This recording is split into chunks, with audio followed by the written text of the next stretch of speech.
Okay, so we're on to the regression part of the study between hours of the analysis between hours studied and quiz score. All right, so here's everything we've done so far. We found a significant R, we rejected our null hypothesis, and now it's time to do the regression. So on the right-hand side of the board, I just have a few notes about what a regression is. So with regression, we are going to make predictions about values of y given known values of x. All right, so regression is all about prediction. Regression is not analyzing data that we already have. It's making predictions about new or hypothetical values. All right, so this might not make any sense to you, but let me put it in context. The relationship between SAT scores and college GPA. The reason that we make students take the SATs is not to make the educational testing service wealthy. It's not to torture students. The reason that we make students take the SATs is because it turns out that there is a significant positive correlation between SAT scores and GPA, such that the higher your SAT scores, the higher your college GPA is. So we know that that relationship exists because we've studied thousands or tens of thousands of other college students.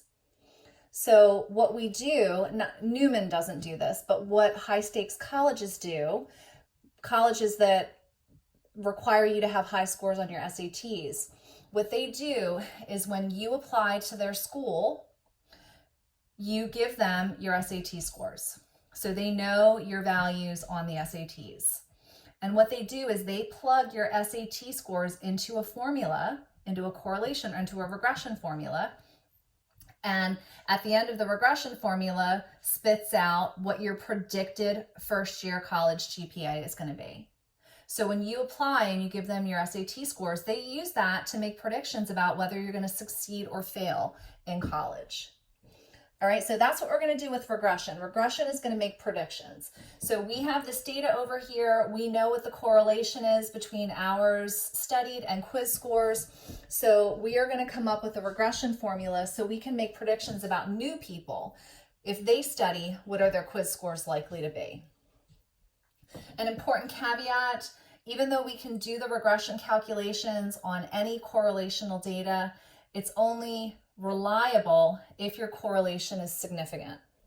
And what that means is you rejected. So when we did this analysis, we rejected our null hypothesis. So we can do a regression on it, and the numbers that we come up with in the regression are reliable.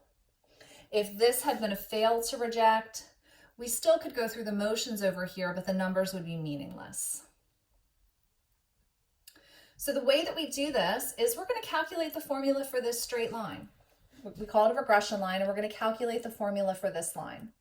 Now, if I ask you to think back to either middle school or high school, whenever it was that you took, I guess it was geometry, what's the formula for a straight line?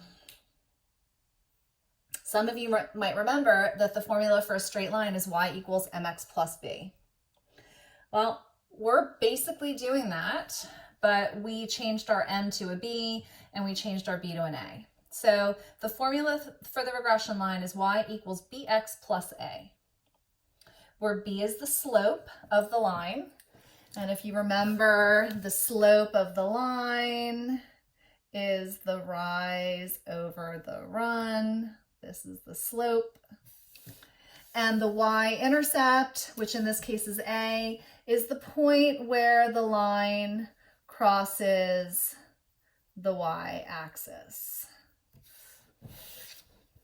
Now, we're not going to have to go back to the basics and do the same thing that you did when you first learned how to calculate the formula for a straight line. We actually have almost all of the work done for us already.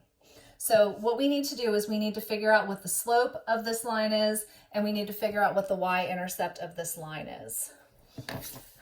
So the slope, the formula for this is the covariance of xy divided by the variance of x.